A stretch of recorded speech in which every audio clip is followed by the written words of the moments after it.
السلام علیکم ورحمۃ اللہ وبرکاتہ۔ الحمد للہ رب العالمین والصلاة والسلام على اشرف الانبیاء والمرسلین وعلى آلہ واصحابہ اجمعین، اما بعد۔ اعوذ باللہ من الشیطان الرجیم، بسم اللہ الرحمن الرحیم۔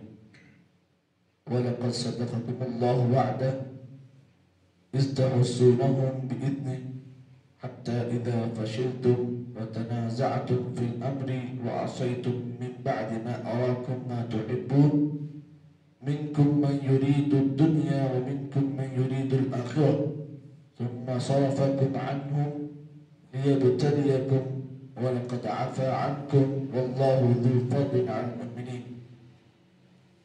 سورہ آل عمران کی آیت نمبر 151 آپ حضرات کے سامنے تلاوت کی گئی بڑی اہم آیت ہے۔ اللہ تعالیٰ نے اس آیت کے اندر یہ بات بیان کی کہ کسی بھی جنگ کو ہارنے کے کچھ اسباب ہیں۔ کوئی بھی جنگ انسان جب لڑتا ہے، چاہے وہ خاندانی ہو یا معاشرتی ہو یا وہ جنگ جو کافروں اور مسلمانوں کے درمیان میں ہو، کسی بھی جنگ کو ہارنے کے 4 اہم نقصانات ہیں۔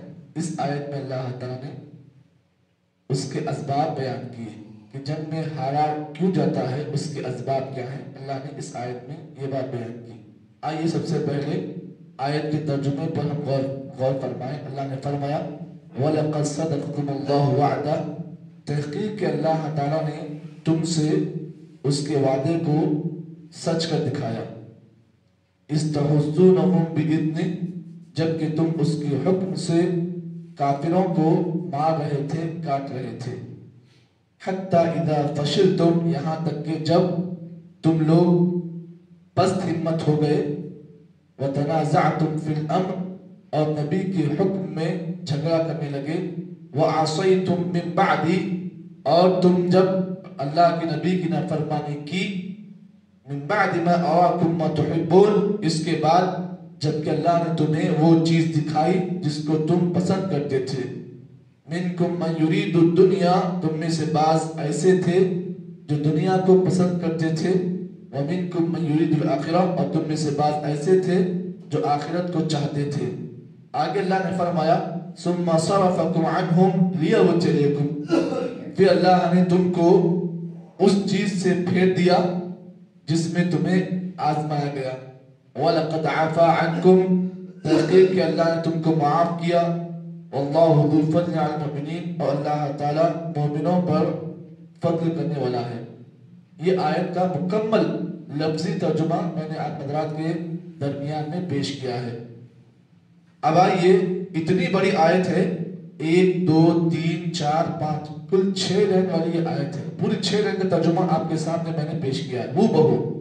اب آئیے، اس آیت میں آپ نے ترجمے کو سنا ہے، اب اس ترجمے سے آپ نے کیا کیا چیزیں معلوم کی اس کو آپ دیکھیں۔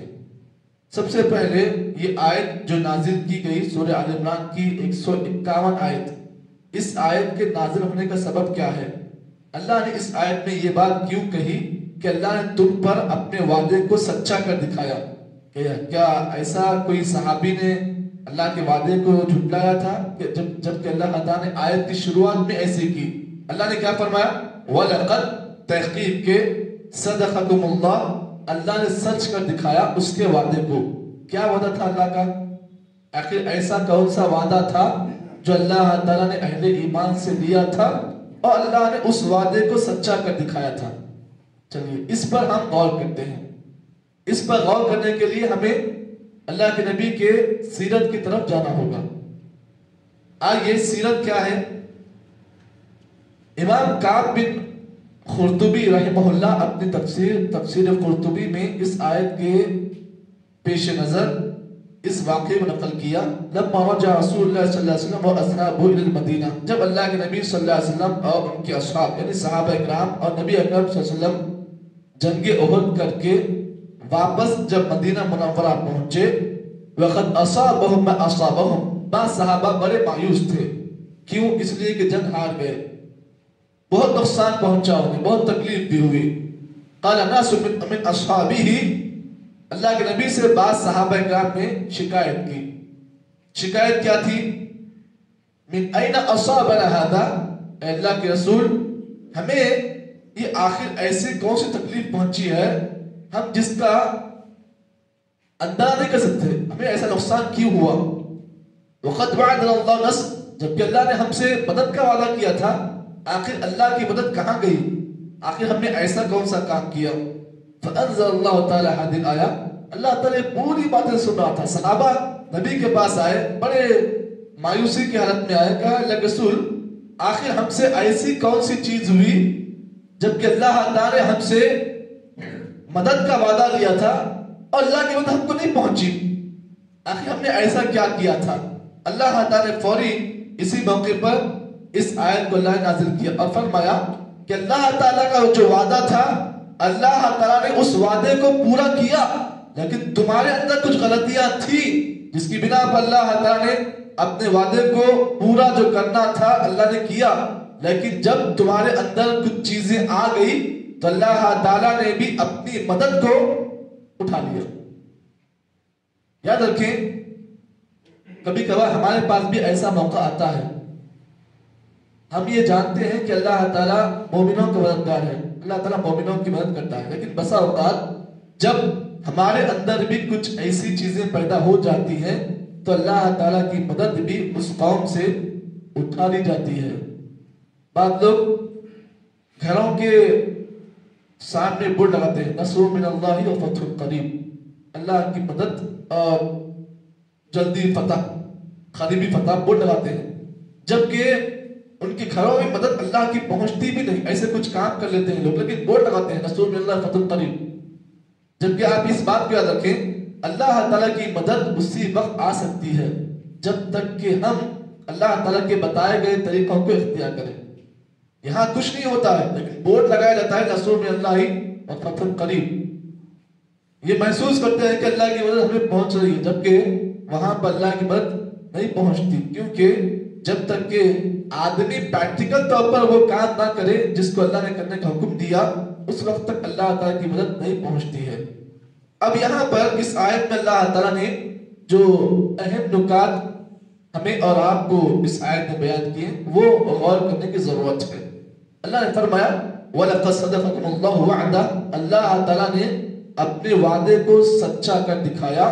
اِسْتَحُفْتُونَهُمْ بِإِذْنِ، جبکہ تم اللہ تعالیٰ کے حکم سے کافروں کو مان رہے تھے. دیکھیے اب جب جنگ احد شروع ہوئی، شروعات میں مسلمان طاقت میں تھے، شروعات میں جو جنگ کی شروعات تھی مسلمان طاقتور تھے، مسلمان کاٹ رہے تھے، دشمنوں کو مار رہے تھے، غلبے میں تھے مسلمان. صحابہ کرام جو تھے جنگ کے پہلے حصے میں بڑے طاقتور تھے.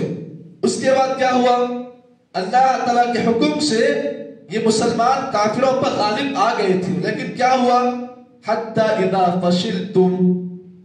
اب دیکھیے جنگ میں ہارنے کے اسباب کو اللہ نے بیان کیا.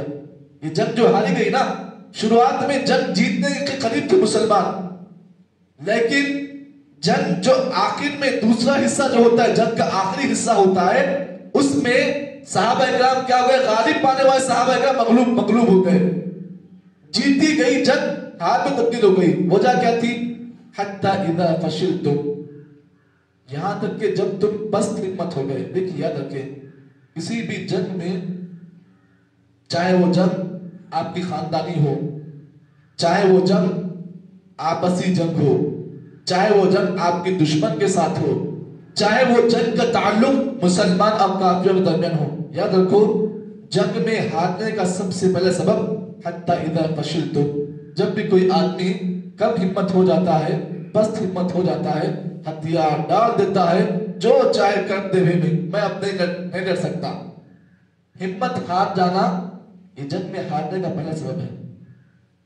آپ کی ہمت تھی نا، آپ کی طاقت تھی، اگر آپ دشمن کے سامنے گھٹنے ٹیک دو، پست ہمت ہو جاؤ، تو یاد رکھو یہ جنگ میں ہارنے کا پہلا سبب ہے.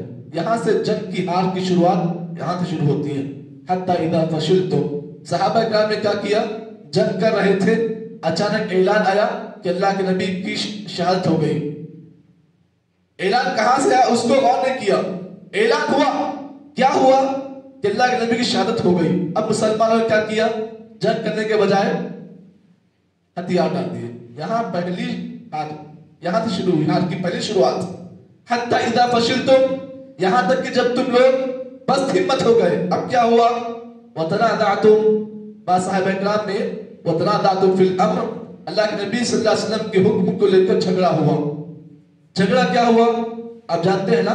نبی اکرم صلی اللہ علیہ وسلم نے عبداللہ بن جفیر رضی اللہ تعالیٰ عنہ کے ساتھ نبی اکرم صلی اللہ علیہ وسلم نے 50 صحابہ اکرام کا ایک دستہ, 50 صحابہ اکرام کی ایک فوج, نبی اکرم صلی اللہ علیہ وسلم نے احد کا جو پہاڑ ہوتا ہے اس کے پچھلے حصے میں نبی اکرم صلی اللہ علیہ وسلم نے 50 صحابہ اکرام کے ایک دستے کو مقرر کیا. کہا دیکھو عبداللہ بن نفیر اس بات کو سن لو, چاہے تم مسلمانوں کو یہاں نیچے حصے میں اگر کاٹتا ہوا بھی دیکھو, مارتا ہوا بھی دیکھو, کچھ بھی ہو جاؤ, یہ جگہ نہیں چھوڑنا. نبی کا حکم تھا نا, یہ جگہ نہیں چھوڑنا جب تک کہ ہم جنگ جیت نہ جائے, تم لوگ یہاں سے نہیں نکلنا. اب کیا ہوا, نبی کا حکم تھا وَتَنَازَعْتُمْ فِي الْأَمْرِ, 50 لوگوں میں سے 20 لوگ اختلاف کر بیٹھے, نہیں نیچے جانا, ہم نیچے جانا. 30 لوگ نہیں, نبی کا حکم ہے نہیں جانا. اختلاف ہو گیا. یاد رکھیں جنگ میں ہارنے کا دوسرا نقصان ایک اختلاف ہے, آپسی اختلاف, رائے کی اختلاف. کبھی کبھار کیا ہوتا ہے, ضروری نہیں کہ ہر ایک کی رائے ایک جیسی ہو. 50 لوگوں میں سے 5 کی رائے ایک جیسی ہوتی ہے, بقیہ 45 کی الگ ہوتی ہے. آپ دیکھو مسجد ہے, مثال دے رہا ہوں غلط مت سمجھیں, ایک مسجد میں 20 لوگ نماز پڑھتے ہیں, ضروری نہیں کہ ہر ایک کی رائے ایک جیسی ہو. 20 کی رائے 20 جیسی ہوتی ہے, اس میں سے 2-3 کی رائے میچ ہو سکتی ہے, لیکن بقیہ 17 کی رائے الگ ہو سکتی ہے. اب اس بات کو دیکھا جائے کہ وہ 3 کی رائے اچھی ہے یا 17 کی رائے اچھی ہے, اس بات کو آپ دیکھا جائے. کبھی بھی ضروری نہیں کہ ہر ایک کی رائے ایک جیسی ہو. یاد رکھیں جنگ میں ہارنے کا دوسرا اہم سبب یہ ہے کہ جب رائے میں اختلاف ہو جاتا ہے تو کوئی قوم آگے نہیں بڑھ سکتی ہے. اسی لیے کہتے ہیں نا جب کسی قوم کی ایک بات ہوتی ہے نا تو قوم آگے بڑھتی ہے. یہاں پر کیسا ہوتا ہے, ہر کوئی ہوتا میری بات سننا, میری بات سننا, میری بات سننا.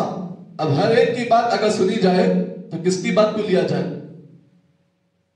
یاد رکھیں اس آیت میں ہمیں اور آپ کو دلیل یہ ملی کہ کبھی بھی ضروری نہیں کہ 20 لوگوں کی رائے کو سنا جائے, لیکن جو رائے اچھی ہو اس کو سن کر عمل کرنا ضروری ہے. 20 کی رائے قبول کرنا ضروری نہیں ہے. ایک آدمی کی رائے جو اچھی ہو اس کو مان کر فیصلہ کر لیا جائے, ٹھیک ہے. تو اللہ نے فرمایا وَتَنَازَعْتُمْ فِي الْأَمْرِ, وہاں پر رائے میں اختلاف ہوا. بعض نے کہا کہ نبی کا حکم ہے اترنا نہیں, بعض نے کہا نہیں اتریں گے. اب یہاں پر رائے میں اختلاف ہو گیا صحابہ کے اندر. اب کیا ہوا, انہوں نے نبی کی بات کا انکار کیا, حکم کی مخالفت کی, نیچے اتر گئے, پیچھے سے خالد بن ولید آئے, پھر ہاری ہوئی جنگ, جیتی ہوئی جنگ ہار میں تبدیل ہو گئی. وَعَصَيْتُم مِّن بَعْدِ مَا أَرَاكُمْ, تیسری جنگ ہارنے کی تیسری وجہ وَعَصَيْتُم مِّن بَعْدِ, انہوں نے کیا کیا, کھلا نبی کے حکم کی مخالفت کی. عصیتم, نبی کے حکم کی نافرمانی کیا. رکھو جب بھی کوئی قوم نبی کی نافرمانی کرتی ہے وہ قوم ترقی نہیں کر سکتی. یاد رکھو آج ہم مسلمان اپنے اعمال پر غور کریں, فکر کریں کہ ہم اللہ کے نبی کی کہاں تک اطاعت کر رہے ہیں, کہاں تک اللہ کے نبی کی ہم نافرمانی کر رہے ہیں.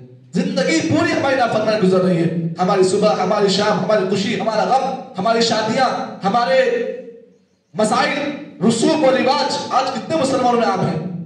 شادی سے لے کر دیکھو, خوشی کا موقع بھی دیکھو نافرمانی سے جڑا ہوا ہے, غم کا موقع بھی دیکھو نافرمانی کر رہے ہیں. اور بات ایسے بھی زمین پر ہے کھلا مسلمان اللہ کی نافرمانی کر رہے ہیں. تو بتاؤ ترقی کہاں ملے گی, بتاؤ رب کی مدد کہاں سے آئے گی جبکہ تم خود کھلا رب کی نافرمانی کر رہے ہو. رب کچھ کہہ رہا ہے اور تم کچھ کر رہے ہو.